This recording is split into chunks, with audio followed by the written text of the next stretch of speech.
महाराष्ट्रातील आजची ग्रामसभा सुरू असताना ग्रामसेवक सरपंच हे ग्रामसभेमधून उठून गेले आणि ज्या ग्रामस्थांनी ग्रामसभेला हजर असताना ज्या सह्या केलेल्या होत्या ते रजिस्टर त्यांनी मागणी केली असता सह्या बोलण्यासाठी ते दिलं नाही. तर 2-4 विषय घेतले, त्यांचं काही निराकरण झालेलं नाही.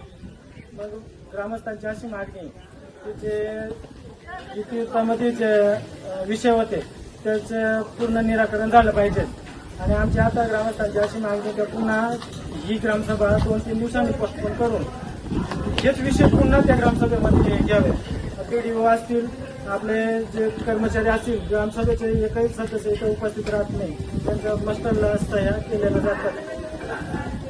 आजच्या मीटिंगला सदस्य कोणी नव्हता, आजच्या मीटिंगला पण सदस्य कोणी उपस्थित नव्हता. तरी पण त्यांच्या सह्या केलेल्या असतात. त्यांच्या घरी जाऊन सह्या घेतल्या जातात. तसंच तरुणांचा कोणताही मुद्दा त्यांनी क्लिअर केला नाही का? जेवढे तरुणांनी मुद्दे मांडले त्यांनी सगळी टाळाटाळ केली, कोणत्या प्रश्नाचं उत्तर दिलेलं नाही.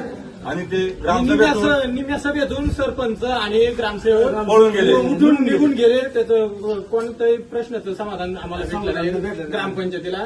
आणि 1 मे आज महाराष्ट्र दिन आहे.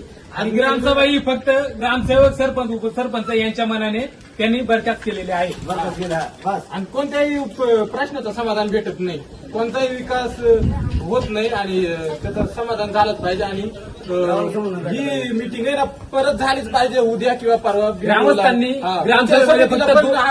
व्हिडिओ बघत असतील तर व्हिडिओ साहेबांना पण विनंती आहे की इथं सरपंच ग्रामसेवकच्या उपस्थित तुम्ही पण उपस्थित राहून आमच्या तरुण मित्रांचं प्रश्न मिटले पाहिजेत. तसंच व्हिडिओने पण लक्ष दिलं पाहिजे भांडतारा ग्रामपंचायतीकडे. घरकुला संबंधित भरपूर अडचणी